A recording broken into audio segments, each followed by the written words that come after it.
If the father is absent, whether that's emotionally or physically, he's working a lot, or he's emotionally completely blocked or not available, not even to his wife. Naturally, what a child does, we call this blind love. A child says to its mother, let me do this for you. Let me carry this role for you. So it leaves its rightful place and it becomes the partner. It becomes the kind of responsible one, the caretaker. I see a lot of men who are carrying that kind of role of the husband. Well, actually, they are the child, and that's really confusing. And that shows up as a lot of patterns in relationships, like you said, feeling overly responsible, feeling the one to always be blamed for, feeling the one who's the caretaker and the one who's responsible for everything, because that's what they're used to, because they took on that role, that emptiness of the father. Welcome to the Heart of Man podcast, a podcast for any man seeking to live in alignment with his deepest core and lead a life of profound meaning and connection. I'm your host, Alex Lehman, and I'm here to empower you through transformative conversations, eye-opening insights, and practical wisdom. Join me now as we venture into the heart of man. Let's dive in. Solange Beaumont is a holistic trauma healing therapist with over a decade of experience in supporting individuals through emotional healing and growth. Her passion lies in guiding people toward healing deep emotional wounds and facilitating spaces where they can acknowledge the pains of their past. She supports them in unraveling layers of emotional armor and dissolving blockages that have created disconnection from themselves and others. Solange's own healing journey began at the early age of 16. After losing her father, who had been her primary caregiver, she was left feeling lost and disconnected. This experience set her on a path of growth and healing that has unfolded over the past 2 decades, guiding her through grief, codependency, feelings of unworthiness, loneliness, and suppressed emotions she hadn't yet acknowledged. A core aspect of Solange's work today is family constellations therapy, a unique healing modality that uncovers hidden dynamics within family systems and relationships. This approach aims to address imbalances or dysfunctions by resolving unresolved conflicts or wounds within the family, whether they exist on a conscious or subconscious level. It was in one of these workshop settings that I first encountered Solange and her transformative work. During the workshop, I began addressing an early imprint related to my mother, one I had become aware was showing up in my intimate relationships. What transpired during this time was something I could have never anticipated. This experience provided an opportunity to see, acknowledge, and fully feel emotions that had been repressed for nearly 3 decades. For the first time, I was able to offer the response I had longed to express but couldn't at a younger age. I left the session with a palpable sense of change, noticing a distinct shift in my relationship with my parents as I prepared to return to Germany just a few days later. Since then, I've had the opportunity to return for one more constellation, and once again, I left with a similar palpable shift, acknowledging what had been left unacknowledged and gaining a deeper discernment of what is mine and what is not. For the purpose of this interview, I wanted to come together with Solange to explore the early imprints we received from our primary caregivers and how our relationships with our mother and father shape us later in adult life, particularly when we come together in intimate relationship with others. We unpack some of the systemic principles of this modality and how it can help us understand potential imbalances we may have experienced. We discuss how we can acknowledge these imbalances, give ourselves permission to feel what's there, see what's present, and ultimately come into maturation and individuation beyond those initial imprints. This is an incredible conversation for anyone seeking a deeper understanding of how our early imprints can impact us today and how we can integrate them to live with more sovereignty and authenticity. Having personally experienced significant results from our work, I also hope that sharing my experiences will be beneficial to you. Now, let's dive into the show with Solange. All right, welcome back everybody to the Heart of Man. I'm your host, Alex Lehman, and I'm incredibly excited for this very special episode with an individual who's as well supported me in my own personal journey, Solange Beaumont. She's been serving as a holistic trauma healing therapist for the past decade, supporting individuals dealt with trauma and as well painful experiences from their past. Solange, I welcome you to the Heart of Man. Thank you so much for having me here today. I'm excited. It's an incredible honor. And just to maybe set the stage for our listeners, we had come into contact by me doing 2 sessions through a modality called Family Constellations, one that you serve. And I just want to name how impactful these experiences were for me. Being someone who has explored the vast amount, the plethora of different modalities, and having always been very curious as well, I was very struck by how I felt at the end of those journeys. And I remember what I had communicated to you after our first constellation, which I've never communicated after any form of therapeutic experience, which is I feel older coming out of this experience. So there was something really interesting about that. And, just to as well bring a bit of an understanding of why I came to you, it was to bring presence to some of the areas that I felt stuck in, which were for me romantic relationships, and as well feeling stuck in my own capacity to express myself, particularly as a man. So those are just maybe some of the things that I want to weave in just for our listeners, have a bit of a context. I recognize I gave you a bit of an underwhelming introduction, so I just want to offer you the moment just to share for our listeners, who are you and what is it as well that you do in the world? Perfect. Yeah, thank you so much. So I'm Solange, and I am working as a holistic trauma healing therapist for over 11 years now. And one of the main reasons I went into the holistic trauma healing therapist is actually, and maybe it's fun to share that, is because before that I was working as a sexual health nurse for the public health, and I was seeing a lot of people with trauma, especially sexual trauma, but I didn't feel I could give them the holistic approach and the time and the depth that they deserve. So that was actually one of the reasons why I went deeper into how can I support people with trauma in a more holistic way, where there's more depth to it and where there's more like an integrative approach to healing and integrating the trauma. Beautiful. And I've definitely felt that coming through in those experiences that I had with you. And I recognize that there is a number of modalities that you weave in your work. However, for this conversation, for the sake of it, I would like us just maybe to dial into the conversation around family constelations, particularly as well, because that's where I kind of received as well support from you, but also because I'm very fascinated by the modality itself. And maybe just to offer you a bit of an understanding, when I work with men, particularly in the realms of somatic work, mentoring and coaching, a lot of them as well come to me for relationship challenges. And it only takes a little bit of investigation from my side to recognize or to bring the dots back to what was their imprint with their primary caregivers. So this is kind of where I feel like this modality is so impactful. So to now bring it back to you for a question, for an individual who's never heard of family constellations, how would you describe it? And how could it be impactful or supportive for them, particularly if they have relationship struggles or even personal struggles in their capacity to express themselves?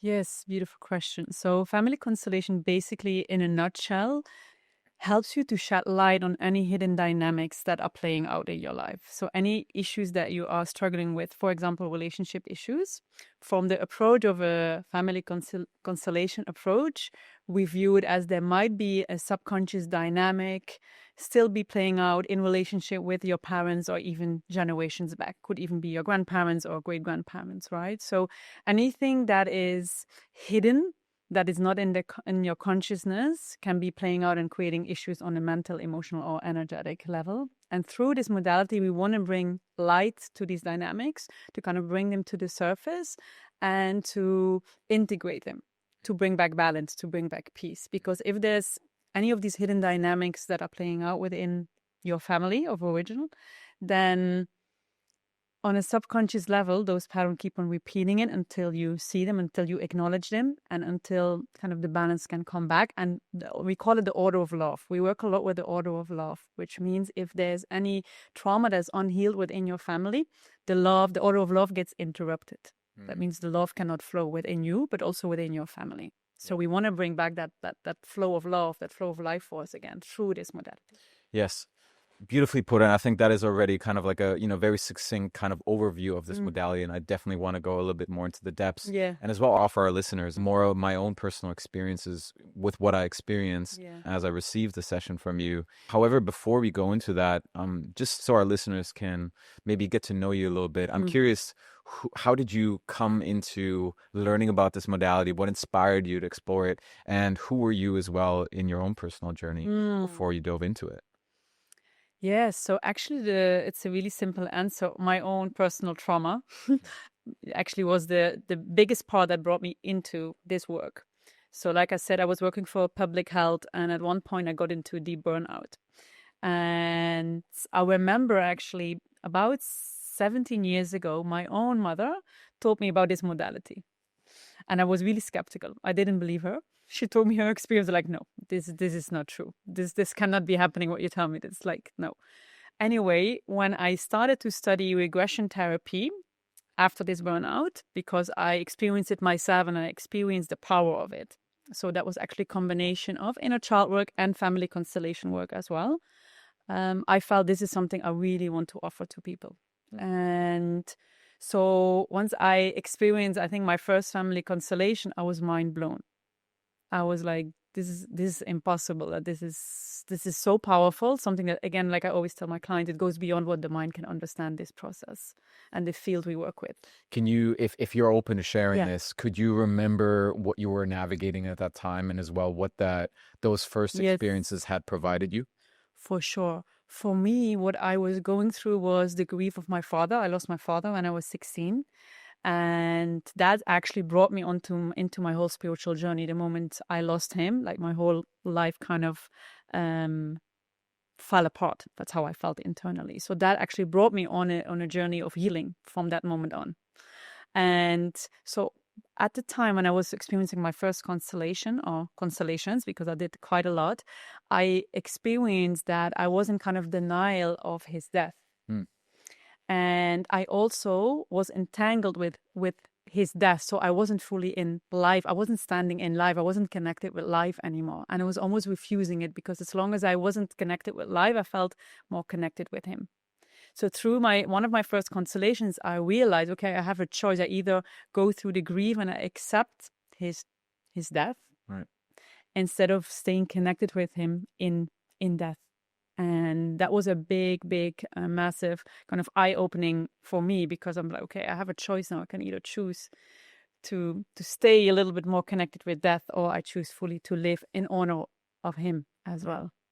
Yeah, it's interesting. There's a few things coming up for me. First of all, thank you for sharing your own personal experience around this. And I'm considering that, and I think this is as well something that you had communicated, that we're willing to sacrifice ourselves in order to stay in contact with our with our family. And even though we might consciously reject them, subconsciously a part of us is like, we're still wanting that attachment. And I consider as well Gabor Mate. I'm not sure if you're familiar with his work, but I mean, I think of just this beautiful statement he made, which was, we will prioritize attachment over authenticity, right? So at the end of the day, attachment's going to win, right? Exactly. It's always the winner in the end. And so it's interesting how we will, to some regard, betray ourselves in the things that we desire and the things that we want, out of fear that it might actually take us away from having connection, from having bond with our family. And this is a really, I think, essential piece that we have to confront and really meet and be put up against. I can relate personally, but also seen this a lot of times with my clients. Like the moment we kind of look that piece or those parts into the eye, which we can really easily do through family constellation, since you're not part of it, and maybe we go into that a little bit. You're not part of it yourself, so you're observing the dynamics, you're observing the issues, the patterns, which makes it in some way easier, but also more confronting to see what is actually dynamic that's playing out within my family and within me. Yeah. And, just as well, like I have this overview of like noticing the desire and sharing as well my own personal experience that I've had. But before I step into that, I would maybe like to expand on a few things. First of all, I recognize, or from my understanding, that there is few systemic key principles to family constellations. There's a philosophy behind it. Could you bring an understanding to what is that philosophy? And from there, could you give us an overview of what a family constellation looks like? Beautiful. So within family constellation work, we work with a few natural laws. These laws, they they actually came after observing thousands of constellations through the founder of Family Constellation, was a German psychotherapist. And he found out that within every system, because you have different systems, like you have societal system, organizational system, family system, but specifically with family systems, there are a few laws from nature that they need to be in balance for there to be peace. Unfortunately, those laws are most of the time, nine out of 10 times, they're out of balance, right? And few of these laws, the most important ones we work with, is that parents give and children receive. It's a really important law that unfortunately is out of balance quite often, that I've seen experience myself, and I see it with almost all of my clients. In what ways are they out of balance, if I can just jump in? Yeah, for sure. So what it means systemically wise, it means that parents are supposed to be here and children are below them, because like biologically wise, we as children, we come after our parents. Yep. So systemically, our parents should be here, so we can take, if we as children are here, we can receive from them whatever they gave us, we can receive, right? If that for whatever reason gets disrupted, for example, if one of our parents gets ill, if there's a mental health issue, addiction, physical illness, they are emotionally not capable to take care of us, right? Emotionally unavailable. What happens, what a child quite often does, it leaves its rightful place as a child and it moves into the place of the parent. Yep. Or the caretaker or the partner, for example, which then, if you lose your rightful place, it interrupts the whole order of love, it interrupts the life force within a family. And then also we can go into parentification, which means I become the parent of my parent, which then later on, if you talk about relationship issues, once we grow up and we're still in that dynamic and we haven't owned our rightful place as the child, it can create a lot of issues if we're still coming from that dynamic. Could we expand on that right now? Sure. I want to hear what are some of the relational issues that come up. Maybe Yes. if I can just like jump in here, because I definitely see this a lot as well with the clients I work with. Yeah. And the big one that I'm personally seeing is the caretaker, like especially among men that I'm at least kind of like connected with. It almost You mean caretaker of the partner, like the caretaker of the partner, or I'm going to say feeling overly responsible. I recognize there's different flavors of how this can show up in relationship. for sure. Of course, I'm going to say with many of the men that I'm working with, Yeah. a lot of them are like, I'm going to take all the blame. And then as well, I'm going to be overly responsible and like ensure that they're never in I'm going to say emotional distress, right? And it's almost like they're in this like place of over giving. I'd like to speak to that. Please.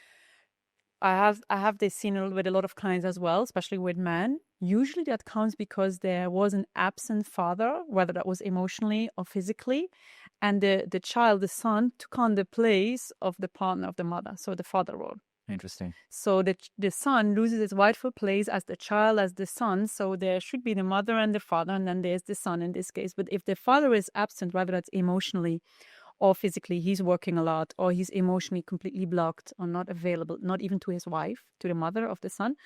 Naturally, what a child does, we call this blind love. Out of blind love, a child says to its mother, "Let me do this for you.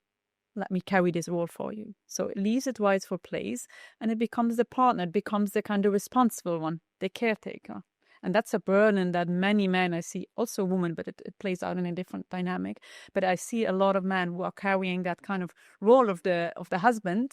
Well, actually, they are the child, and that's really confusing. And that shows up as a lot of patterns in relationships. Well, like you said, feeling overly responsible, feeling the one to always be blamed for, feeling the one who's the caretaker, and the one who's responsible for everything, because that's what they're used to, because they took on that role, that emptiness of the father. Yeah, and I'll weave in my own personal experiences as well into that, because what that experience as well can result to is like feeling a sense of burden for life, but also not being able to tap into joy and to play. Yes. Because, as you say, if we kind of jump into this parentified role very early on, what we're ultimately sacrificing is our childhood, right? Exactly. We lose the connection with joy, with innocence, playfulness. Absolutely. And I see that a lot, right? And the way that it shows up, a way it shows up for me, the way it shows up as well for other clients, is this really vicious inner critic. Right? We don't actually have a capacity to be compassionate with ourselves because we don't see our own innocence anymore. It's like we almost lose sight of who we are. And our limitations at times and Yeah. hold this kind of like righteous, place on ourselves. At least that's definitely how I saw that as well played out for myself. Yeah. On top of that, it also creates a lot of anger within men towards their mother. Right. Because actually a child does it out of this loyalty, out of this blind love, because it doesn't know any better. And it's kind of also in survival because it's just finding its way to cope with the situation of an absent father, for example. But then internally, it's not naturally what a child desires because it wants to be nurtured by the father. It wants to receive that love. It wants to be innocent and playful and joyful. But if there's no other choice, that's just what the child does to adapt. And internally, there's a resentment and frustration or anger going towards the mother, which then later on can also be projected towards partner, or other woman in their life. Absolutely. And that came like a lot later for me. And I came to recognize that maybe 4 years ago. And I feel like I've been teasing this out a little bit, but, just to share a little bit of my own personal experience. And I've as well communicated this in the episode with Dewey Freeman, someone who's been very well versed in attachment theory and exploring this for 5 decades. I reflected on how when my mom lost her, at the time, husband, and then as well 2 children, and, I was ultimately birthed 2 years later.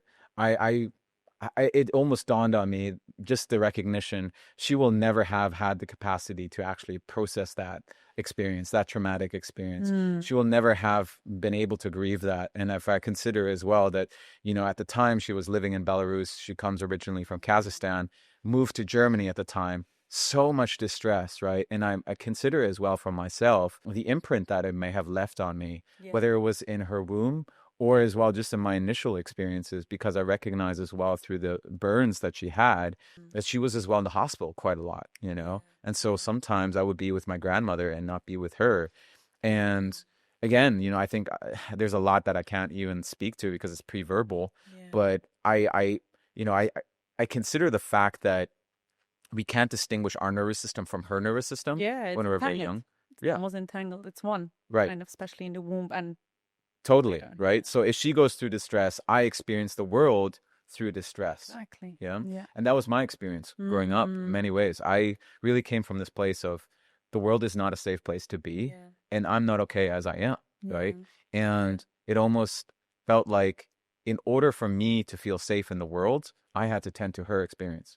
Right. Because then if she's okay, then hopefully I'll get my needs met. Right? Yeah. Makes a lot of sense. And then that shows up relationally 3 decades later, where it's like, I don't know why I have this like dynamic with women where I feel I deeply desire a relationship, but then also I'm scared of intimacy. Because I'm scared that I might step into that role again. Yes. And I don't want to.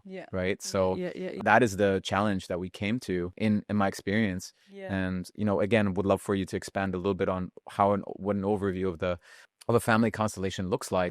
But it gave me kind of just the ability to see the dynamic that was playing out growing up. And then as well, allow myself to feel the feelings that I had to feel, to grieve. And I think that could be an important subject for us to address, the importance of grieving and reconciling and acknowledging the pain that was present. And again, I came out of that experience. I was like, fuck, I feel older. I don't know what's going on here. But it's almost like it speaks to, there were certain aspects that were stuck in the past. Right? Exactly. So I know I said a lot, but Can I say one thing about the grief, and then we go into the family constellation session itself? Sure. It's important if always, even whether it's in a family constellation or any other modality, of course, to process grief, because if grief is stuck, it creates so much like stuck life force energy within us, right? But what I want to speak to also regarding to your first constellation session is that it's important to process our own grief, to acknowledge that, but it's also important to acknowledge, in this case, for example, if one of our parents have been going through like really devastating experiences, to acknowledge their grief. And that doesn't mean feeling it for them or processing it for them. It means almost like disentangling ourselves from them, and acknowledging it. Then there's more peace. If we can acknowledge our parents' pain, and leave it there, but seeing them respect it, And then taking responsibility for our own grief, that creates a lot of peace as well within ourselves and within the family. I love what you say. And, I wouldn't want to speak too much into what I observed in that dynamic, but it was ultimately what I witnessed was an experience of stepping out of freeze and allowing the response that wanted to come through. Yeah. And there was something like, it was very impactful for me to actually receive what was the response that was coming through when that person was actually coming out of freeze.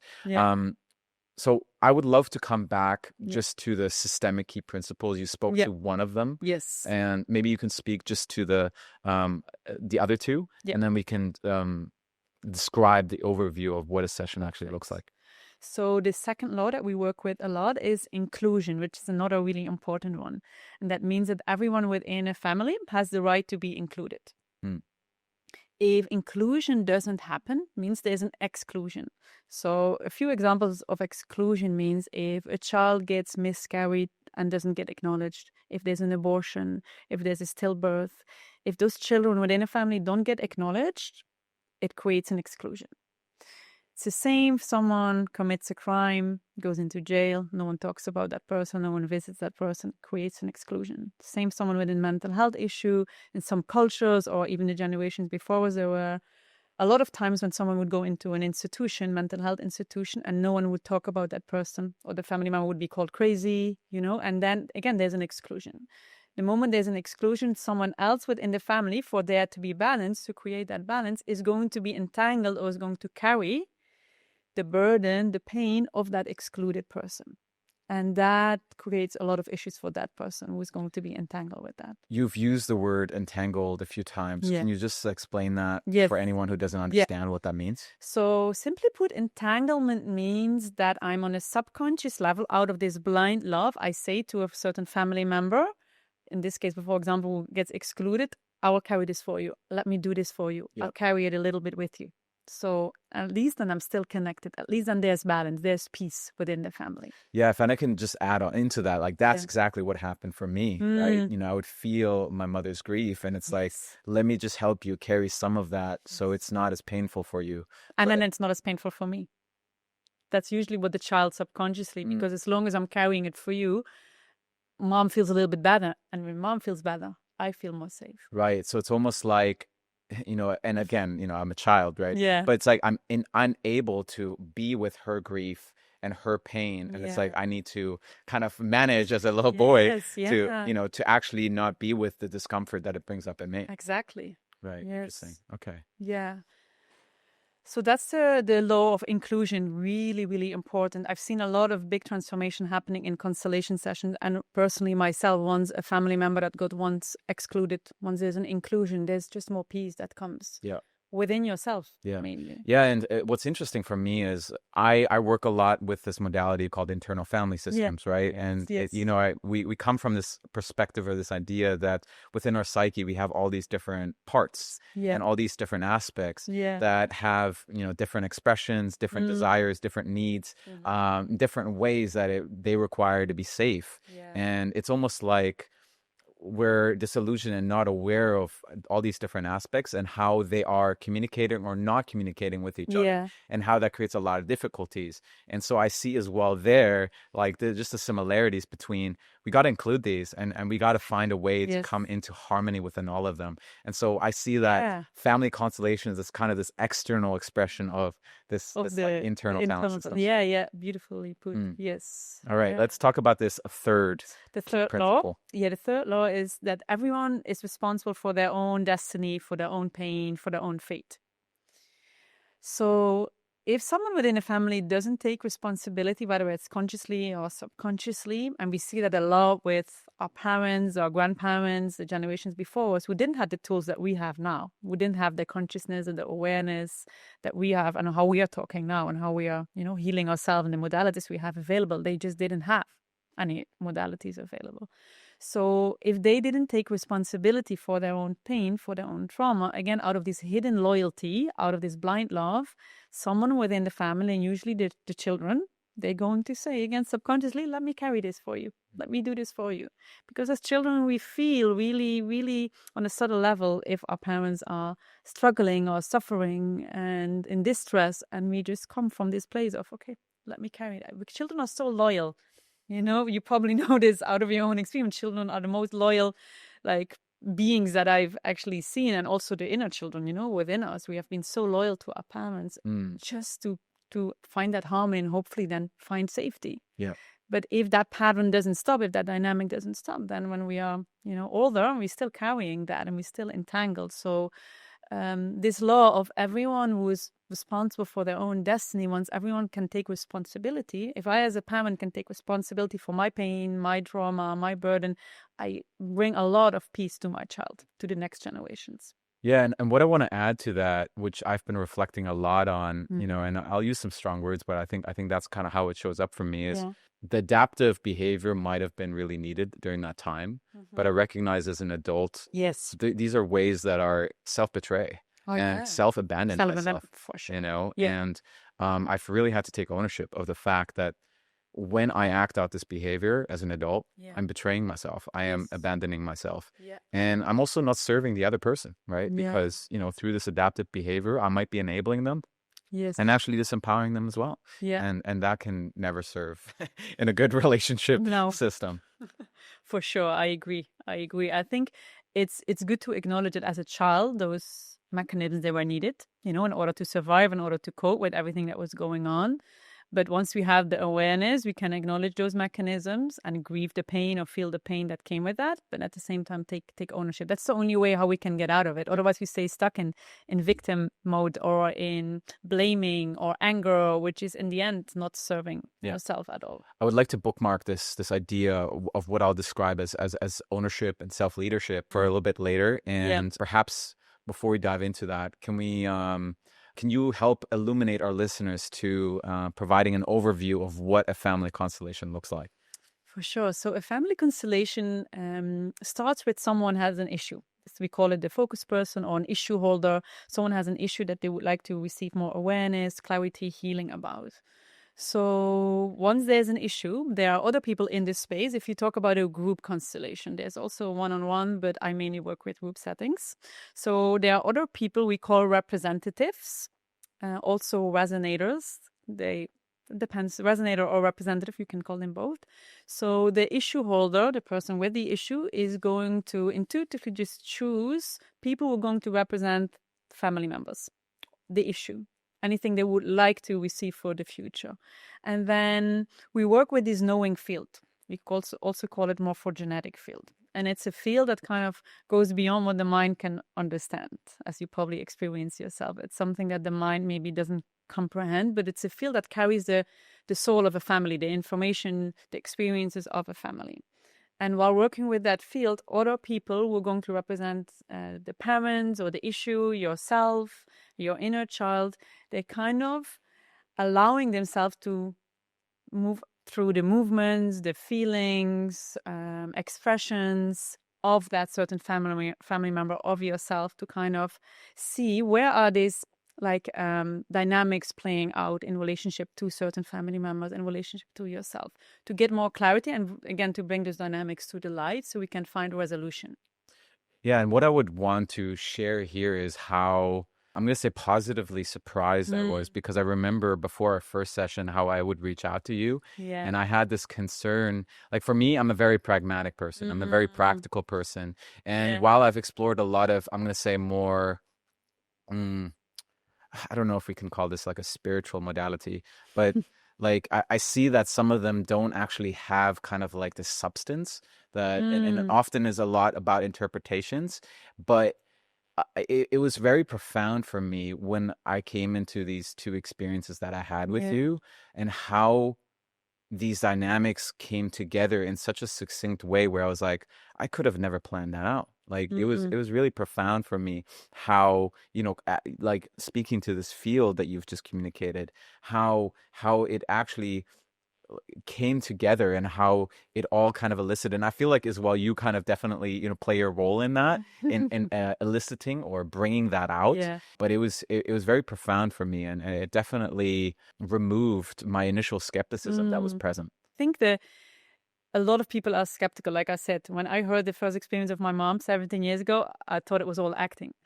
When she told me that, until I experienced it myself and until I saw that people were literally speaking or moving, behaving in a way my own father would do or my own mother would do. And I was like, this is not possible. And again, I hear this feedback a lot from people, especially from the one who's observing or who's the focus person, like, oh my God, it's like my mom. And or my mom has back pain. The representative is, expressing certain issues physically, and that's exactly what their mother was going through their whole life. So it's almost mind blowing when you tap into that field and you work with it, what comes up and how relevant it is. That's why we also call it resonators, because that's maybe good to add as well. It's not only supportive for the focus person, the one who wants to work with the issue when we work with a group family constellation. It's also really beneficial and supportive for the people who are representing, because there's always a part within you, that's why we call it also resonator, that's resonating with the topic of the person that's working with the issue. What I'm drawn to hear about right now is to hear a little bit more about what are the challenges that specifically your male clients come to you for. I think mainly what I've seen is a disconnect with the emotion, disconnect with being vulnerable, but also a lack of purpose, lack of direction. And this within family constellation work, we connect that mainly with a relationship with the father.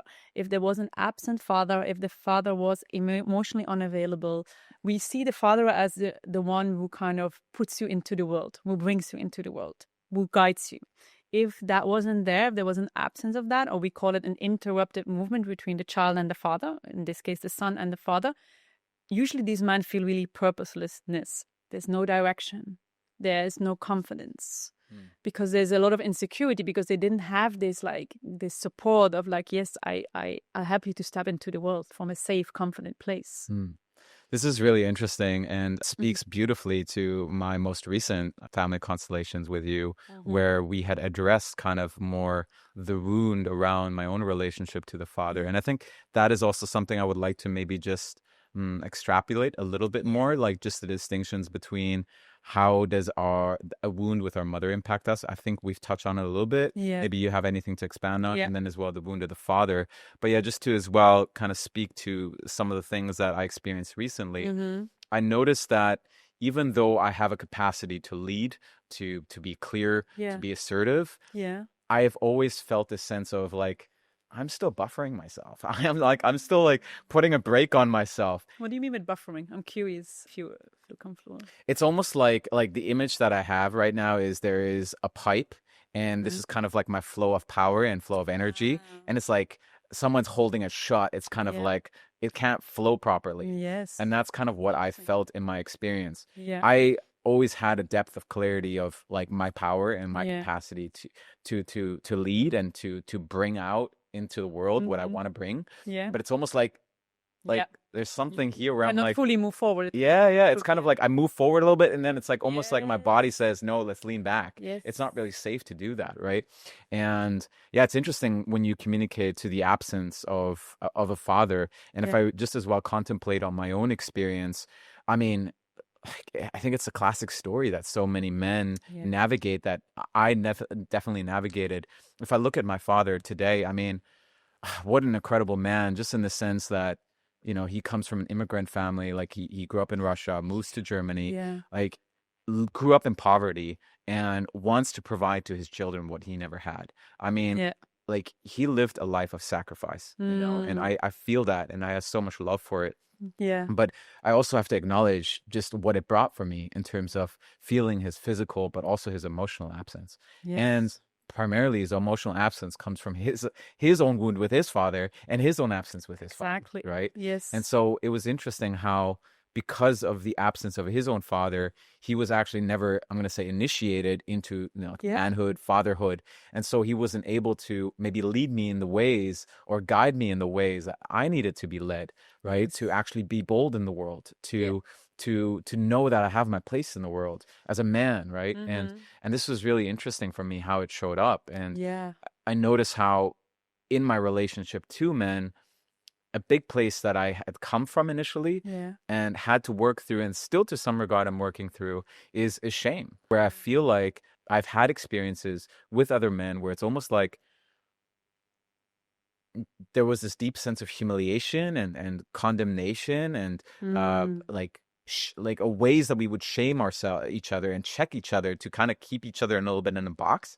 And it's almost like stepping out and being bold in the world and being big in the world is too confronting, because if I were to do that, it would actually endanger me to elicit that same experience that I would have felt from my father or, from other men. So it's an interesting one. Yeah. Makes a lot of sense, because I've seen this a lot, again, with the lack of the support of the father, where there's, and I think underneath the shame, there's usually, what I've seen, a lot of fear, because there's unsafety, because if the father wasn't present, wasn't supportive, whether emotionally, physically, you're not nurtured, not fueled with that fatherly energy that you actually need to step into the world. Because again, you're 50% your father, 50% your mother, as we say in constellation work, and we need both in order to step into the world. And from our mother, we need this nurturing, we need this receptivity, we need the vulnerability, and from our father, we need this the purpose, the direction,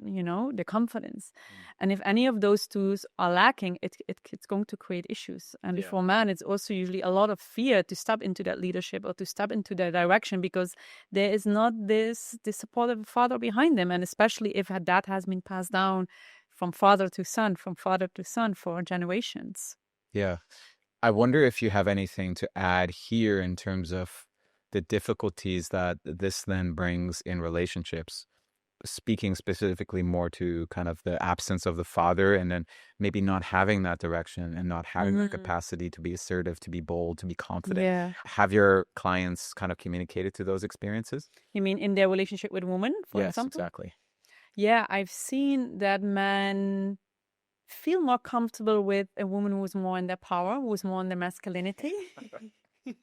And then they actually in some way are more in their femininity, if you want to call it, like, a little bit into feminine and masculine energy, because that's where they feel more comfortable. Because if the woman is more in her power, more in her masculinity, they don't need to step into that full powerful leadership direction, because it's kind of a safe place, because that's what they also feel safe with.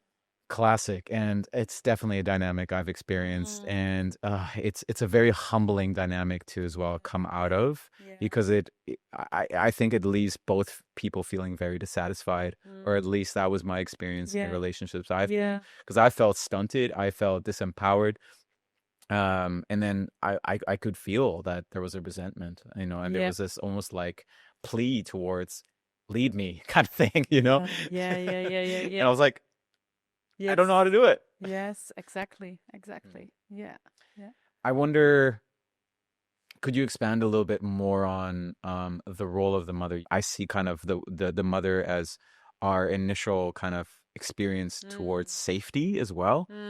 So I wonder what could happen here for men if they don't experience that full experience of the nurturing and the safety and support of the mother initially. How that as well impacts them in their romantic relationships. Yeah, there are a few things that happen when we have, like, again, we call it interrupted movement, disconnect with our mother. In a constellation work, we view the mother as who represents life, because she's the one who gave us life, who carried us for 9 months. So she's a representation of life. Right. So if there's an interrupted movement, a disconnect with our mother, it creates an interruption with life. Like, I think you shared something before, right? That I'm not sure what the words were that you used. It wasn't safe for you to be in life or to step into life. Yep. That's what you see a lot. Man can also become more passive. There's not a lot of boundaries as well, because they're kind of, if I don't feel nurtured by my mother as a child, but as a son as well, it's kind of, what's the purpose of life? And do I even matter? Am I worthy of life? If she not even could nurture me, if she couldn't be there for me, if she couldn't give me safety, if she didn't maybe even want me, I see this a lot as well. If the mother was going through a lot while whether it's you're a woman or a man, or a girl or a boy, if our mother doesn't, maybe for whatever she was going through the pregnancy, there could be an abandonment that we feel as a child. And then we can create a lot of beliefs of, I'm not worthy of living. I'm not worthy of being alive. And if my first caretaker, the first woman I have a connection with as a man, as a boy in this case, that's going to be projected into life, into the world, into other women later on. Yeah, yeah, and it kind of touches as well on what you said around that. What could happen is that there's a sense of anger towards their mother, Yeah. and then they project it out, towards their women, maybe even unknowingly, right? Where Yeah, it's a rejection. And if we reject our mother, we reject life. it's it's an interesting one, right? And then of course, as I listen to all these things, I really reflect as well on how this showed up for me as well. And talk to me a little bit about this kind of like relationship to receiving and giving. You mentioned kind of like that this is kind of like the first law. And I wonder what is really now starting to weave the conversation more towards, okay, like we understand that these are kind of the challenges, these are some of the dynamics that can play out. What is now the path forward, right? So that's something I'm curious to hear a little bit more about. Yeah, if we talk about the receiving and giving related to our parents as children, one of the big things that can bring you peace, if you want to like find a resolution, it's like to accept and come to kind of acknowledgement that our parents only gave us what they received. If we try to fight against that, what we usually do, of course, because we have like core desires and needs as children, but if we work through that grief of maybe not receiving what they couldn't give us, but what we needed, at some point we have to come to a point where we kind of accept, okay, you only gave me what you received. And that is going to bring us some kind of peace instead of fighting against it and maybe still wanting it because it already happened. And they maybe had really valid reasons why they couldn't give you, because every parent in the core wants the best for their children. But if they didn't have the capacity or they were not nurtured with a certain love from their parents, they only gave to their capacity. So if we can take our parents and take what they could give us, then there's also more peace that we find within ourselves instead of fighting against that. I love this. And as I listen to it, I'm also kind of like hearing kind of a listener here and then like thinking of, oh, that's a really, bold and big step for me to take. And then a part of me is like, well, fuck that, like if I were to acknowledge their limitations, it's almost like I would quote unquote accept their wrongdoings, right? So it takes a lot of courage, I'm going to say, to let go of our own righteousness and maybe let go of the blame around that. Could you speak a little bit more about that and how to navigate that if we're like, I got so deeply hurt and now you're telling me I'm supposed to embrace their limitations?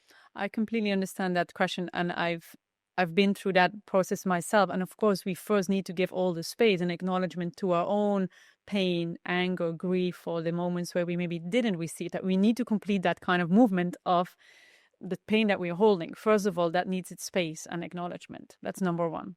But once we work through that, at some point, in order to find peace, we need to become a little bit more humble.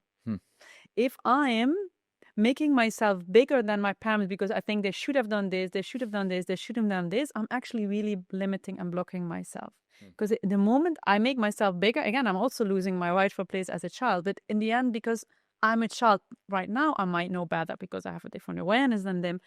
But in some way, the moment we become humble, I'm like, wow, I can be grateful that you give me the greatest gift you could give me, which is life. And I will make something good out of that with my own destiny, with my own direction, with my own fate.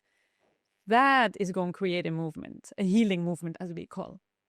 I'm smiling because like this was as well something that showed up in the last family constellations. And that actually was something that stuck me by surprise, where I noticed the individual who was like playing my role was holding judgment towards my dad.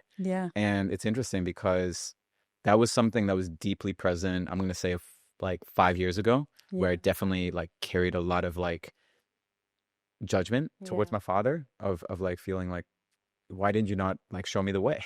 Why did you not lead me? Right. And it's interesting how there was something about it that felt rewarding. There's something about it that felt good to my ego, quote unquote. But speaking to it now, I can see how it is incredibly limiting. Actually, it is disempowering because it actually sustains a view of victimhood. A victimhood of myself, and this guy is the perpetrator, and I'm gonna just hold him to his rightful place that he's a villain and he's an evil man. And I recognize like it came to a great cost for myself. I recognize how, and this is like a wound and a, like a pain that I really had to sit with, especially over the last year, how I've created this invisible wall between my dad and I, where I didn't allow him to love me, and I didn't allow myself to love him. And if I just like look back and reflect on it, I'm like, and this is something I'm still seeking to forgive myself for, that he's been wanting to love the fuck out of me. And he just didn't know how. He didn't know how to love me the way I wanted to be loved. Exactly. That's the key. But he did love me. Yes, that's powerful. He expressed love in the way he knew how to love me, but not in the way that I may have needed. Yes. And I think that's the big thing just to come to, because in that rightful place, I was always like coming from this perspective and view, he doesn't love me, right?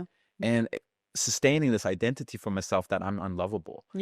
And like something that was really liberating, actually, after our first family constellations, when I went to Germany, I had come to see, oh my God, they love me. Wow. They love me in ways that I never acknowledged. And I do want to, I think I've said this to you as well in my message, that I have never felt so close to my family before. Wow. And there was something so rewarding about it. Yes. There was something in my system that really settled in, where I was like, that urgency that I had, that sense of like chasing and need to get ahead, it almost left me. I'm still a very aspirational, passionate dude that loves to go out. But it's almost like that need to prove to dad that I'm lovable, prove to mom that I'm worthy. It's almost like I don't need to play that story out anymore, because I see that they love me. And and I allow them to love me in their ways now. Exactly. And that's what brings you the most peace. Instead of trying to demand your ways. And I want to speak to something, because probably some of your listeners, or most of your listeners, are also on a spiritual journey, right? Right. What happens a lot also for people who had an absent father, once they go into spirituality, they're going to look for like the spiritual authority or spiritual modalities to substitute the father. Totally. I see this a lot. And how does that play out in a more concrete way?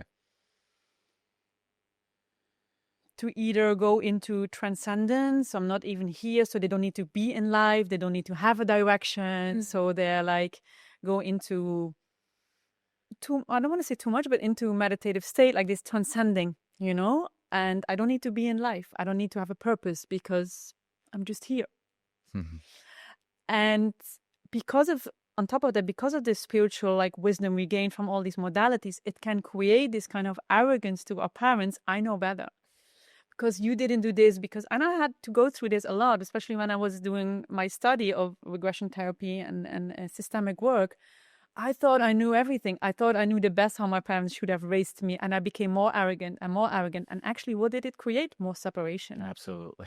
More disconnect. I couldn't even let in any love or anything, because I'm like, I know better. You should have done this and this and this. Until I realized, this is not the way, especially not in relationship to them. It's not going to bring me any peace, and I'm not going to receive any love, because I'm just blocking it more. And I just reflect on, like, I just shamefully think of my times during 2020 where I lived with my parents for a little bit. And I was just in this righteous fucking throne. Exactly. Like, just thinking, I know better. Yes. And that was the time where we felt most distant, right? And yes, it's been interesting, because I as well, during the same time, I'm still working with him, but during the time where we did our session, I extensively as well worked with my coach at the time, or still is. And we spoke about, and he kind of ushered me towards retiring my parents from being parents, being my parents, and bringing awareness to the subtle ways that I was still asking them to parent me. And there was something incredibly liberating, and I even wrote them a letter and everything. I didn't send it, of course. That was just for me. But it was ultimately like a reclamation, in the sense, I'm gonna retire you guys now from being parents, from needing to give me the things that I needed from you guys as a child, and I'm gonna learn to now give myself these things. And it created such a relaxation. Like, I feel it now. If I just think about it, in the sense that I don't need them to be a certain way.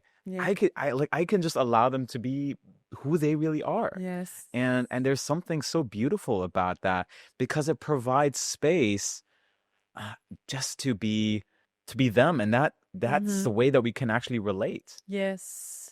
And I want to speak to one thing that comes up for me. I've also seen when there was really deep, severe trauma, or people who experience PTSD symptoms because of childhood trauma and abuse. Sometimes we can only come to like a reconciliation with accepting our parents for who they are and still distancing ourselves from them. I feel like I want to acknowledge this topic because maybe people who are listening, men who are listening, might think, okay, so that means I need to be at peace with them also in the physical. Sometimes we need to put our boundaries, and at the same time accept them and take whatever they could give us and be humble. But that doesn't mean we don't have boundaries, because that can be confusing sometimes. So I want to acknowledge that. I love what you're saying, and I deeply appreciate it. And again, I just want to emphasize this is with my personal experience. Yeah. And I do have as well my boundaries. Yes, right? exactly. But I want to acknowledge the boundary part, because that very can be confusing for people. Very important. Yeah, it's very clear. Like I recognize there are certain things that I might not willingly bring to my parents. Yeah. And that doesn't mean I don't love them, or that I don't want to have a relationship with them. Exactly. Because I just recognize they can't capacitate that. Exactly. And that's okay with me now. I don't need to be angry at them for not being able to do that. Exactly. But I will have my boundaries, right? Yes. And I'm gonna also say, like, our relationship to some regard is gonna be still limited. Yeah. Like that's just where I'm at, and I can accept that. Yes. And it might not be as open as some of my like deepest, closest friendships. Yeah. But there's another closeness. There's another like type of love. Exactly. And I've learned to appreciate and value that like anything else. Yes. Yeah. All right. This was great. Beautiful. I want to speak a little bit more to this sense of like legacy and like we're here to create our own destiny, and I think that is something just. Yeah, it almost feels important for us to just speak to this, because if I just contemplate on when we have had severe experiences or when we've had certain entanglements, it's almost like there is this experience of feeling stuck and feeling like we can't live our own individuated, authentic lives. Yes. Can you speak to that? Yes, beautiful. I want to speak to a topic we work with in family constellation a lot. It's called group conscience. Not conscience, but conscience. Group conscience. And what does group conscience means? That everyone within a group, within a system, the same with animals within a pack, they do the same thing, they repeat the same pattern in order to belong. That's group conscience. So you can imagine if someone steps out or wants to step out of a group conscience, or patterns that have been playing out for generations within a family system, if someone moves out of that group conscience, there can be a lot of guilt that we have to face. Because there can also be, like you shared in the beginning, and I've heard clients say that, I feel this pull. I want to move forward, and then I feel this pull. Something is holding me back. Usually we call it an ancestral pull. There's group conscience, which is like, no, don't leave this group conscience, because we want to belong. It's natural. It's in our human need to belong, right? So sometimes even out of this sense of belonging, we don't step forward into our own destiny. So we have to face guilt. We have to be okay to face the guilt and still, honor our family and honor our own destiny, knowing that they are there. They're still our family. We cannot run away from it, how much we maybe sometimes try. But that group conscience, sometimes we need it to step into our own individual conscience, because you have a group conscience and you have your individual conscience. And I've seen a lot of people out of this loyalty staying in this group conscience and not being able to move forward. But we have to be okay with facing some guilt. I want to expand on that a little bit more. Like, I want to maybe articulate it as well in my own language, which I see this is the path of individuation. Yeah. It's the path of, I'm going to say, becoming an adult. Yeah. And stepping into maturity. Of recognizing, okay, like this might be the systems, the rules, the orders that were present in my family unit. And these are the ways that I was asking to be functioned. And until a certain time, I might have adhered to that. But also it takes a moment to recognize, hey, these are the moments, these are the parts of me that I've dismissed. These are parts that never had the space to express. And it would actually be a disservice to me. It would be a betrayal towards myself, an abandonment towards myself, if I don't actually allow myself to express that. And it's such a conflict, right? Again, attachment, authenticity. Right? I'm almost like in this like inquiry as well with myself. Both can be available. And I'm still playing with it, because I'm still discovering it for myself. How can I honor, this is my path, this is who I am, this is what I love, this is what's important to me. And at the same time, be willing to maybe even receive their disapproval because they're just where they're at. And me being different will be confronting to them. So their initial rejection might be present. What if I can stay composed and be like, I see what's happening for you. Yeah. I love you. I will not pull back. I will respect the fact that this is really confronting for you. Yeah. But I will as well honor myself. And that's like, I mean, that's like a hard game to play, but I wonder if that's kind of the path forward here. I would like to share a short personal experience with this group conscience or stepping into, the individual destiny or conscience, because for me personally, I come from a really small farmer village. I was born in a farmer village, and the kind of group conscience of my family is everyone stays in this same village, even in the same street. I give you an example. When out of all respect for my grandmother, she wanted everyone to be close and together, living in one street. And my uncle, at one point, he moved, I think 4 or 5 streets away. He bought a different house. She didn't speak to him for months. Wow. Because this was so against this group conscience. She wanted everyone to stay together. So you can imagine when I moved 7 years ago, I moved to Bali. I had to face so much guilt because I felt so guilty towards my whole family. No one understood that movement. I was like, but that's what we've been doing. We live here, we get children, you get a job, you get married. That's it. So it was almost I had to fight against the force for my family system because I felt this is where my heart is leading me.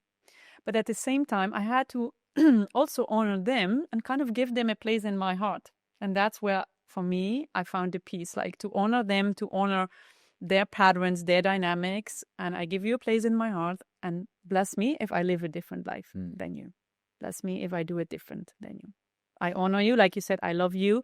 I acknowledge your patterns. I acknowledge your dynamics. But bless me if I have the courage maybe to live a different life than you did. Yeah, I love this. And thank you as well for sharing this personal experience. And I'm as well reflecting upon my first constellation as well, where towards the end, it was almost like we were communicating that this was kind of like a time where, okay, like I was being given, quote unquote, the permission to step into my own destiny, to step into my own legacy. Yeah. Like my mom went through these pains. My family has these pains that they're navigating. And it was ultimately for me to just acknowledge these are their pains. And I have the freedom to live my life. Yes. And it's almost like I didn't feel I had the freedom.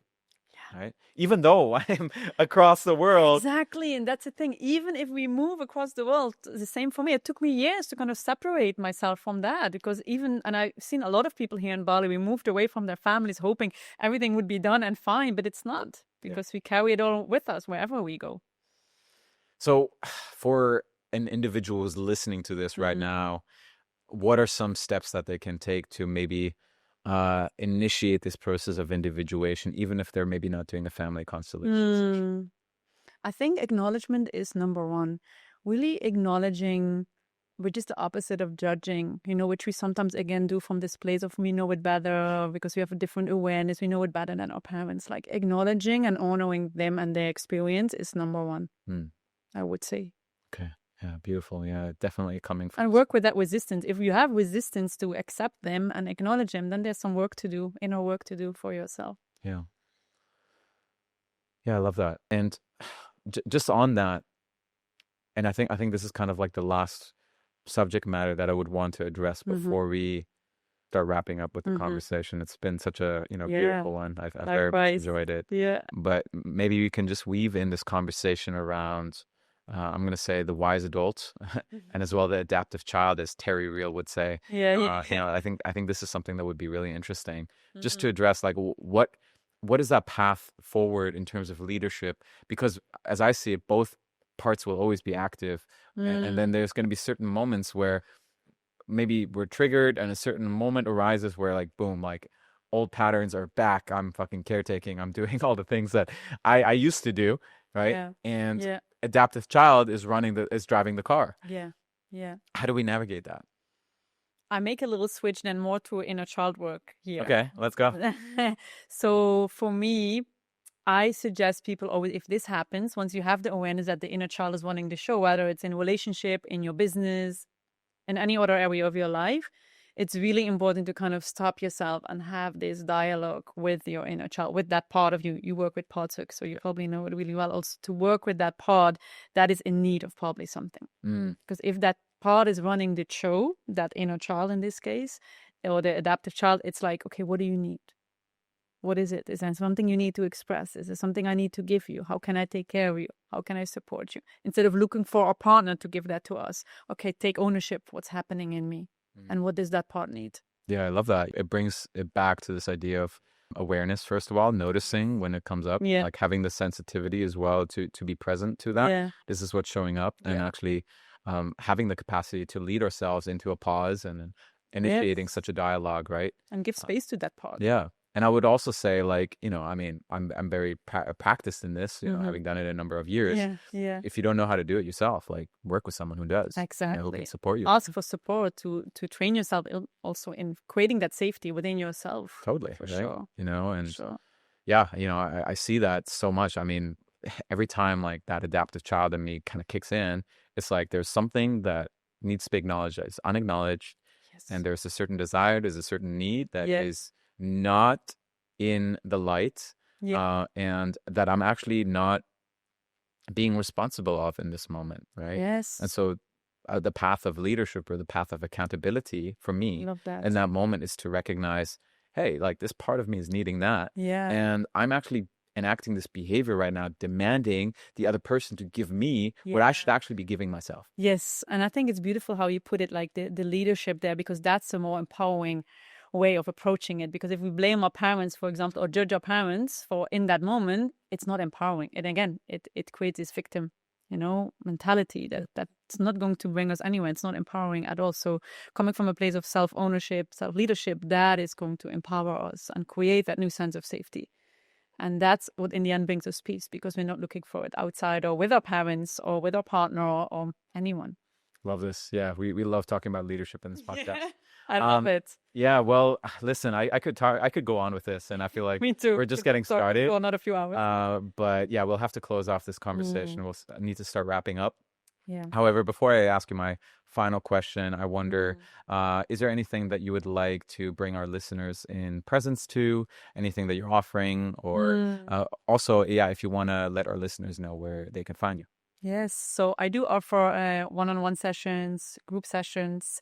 The one-on-one sessions are more based on regression therapy, so inner child regression, womb regression as well. The group sessions, like we already shared about, is the family constellation. I also offer retreats in Bali where we work a lot with systemic work, inner child healing, and family constellation as well. Exciting. And yeah, I can definitely, you know, just vouch for it as someone who's experienced Solange's work. Like it's definitely something that I invite you to explore, to experience if you are in Bali or if you have these opportunities. You know, I've definitely received a lot from you, and I just want to as well thank you for your service. And You're so welcome. Yeah, I look forward as well to, you know, next one when I feel called to it. So yeah, beautiful, beautiful. More than happy to support you. Yeah. Well, this has been really fun. I appreciate you coming over just to have this beautiful dialogue, and I trust that our listeners will have gotten a lot of value out of it. I'm curious, for anyone who has listened to this, who's felt some inspiration, who has now received some awareness around, okay, like there might be undealt with stuff from my past, from my family that might be holding me back today. Where would you encourage them to start? What is like a good first step that they could take? I think if you are in the place where you can receive support, reach out, especially to someone where you feel safe with, someone you feel drawn to. You know, because for me, in my work, safety is number one, because we work a lot with those unsafe parts. So we need to feel safe. So that's number one. Find someone that you know is trauma informed, that knows what they're doing, because that's another key. Safety and trauma informed, I think they go hand in hand. So that's what I would recommend. Yeah, that's it. I think that's the first thing that comes to me. Cool. Any specific question you want to add to that? No, that's all good. I mean, maybe certain resources. I mean, Not sure if you've read this book, but and I know it's not like specifically on family constellations. Yeah. But I read a book called "It Didn't Start with You" Yes. by Mark Willin. Yes. I got so much out of this book. I don't know what you think of it, but it was really valuable for me to understand some of these dynamics that can happen in family systems. Oh, for sure. There are a couple of books, but I'm not really good in remembering titles, so no worries. I'm more than happy to share them with you. There's one that comes to me, but that's actually more related to physical symptoms. One of my favorite teachers, he's actually German. His name is Stefan Hausner, and he wrote an amazing book, and it's called Even If It Costs Me My Life. Wow. But it's more about how physical symptoms, illnesses can manifest within you because of family system dynamics, and it's really powerful. What an impactful title. Yes, it is. All right, let's close it off. Thank you so much again. Thank you so much for having me. It's been a beautiful conversation. It was an honor to be here. Thank you. For our listeners, I hope you got a lot of value out of this conversation. I definitely received a lot myself.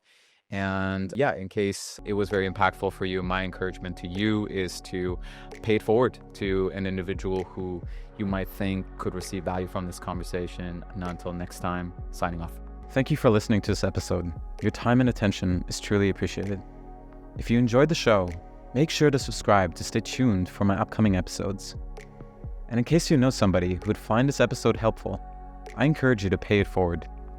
Finally, if you've personally been receiving value from the show, one way you're able to support this podcast is by leaving a 5-star rating and a written review on Apple Podcasts or Spotify. Not only does this help more people find the show, but it also supports me in bringing more incredible guests on for the future. I'm your host, Alex Lehman, and until next time, signing off.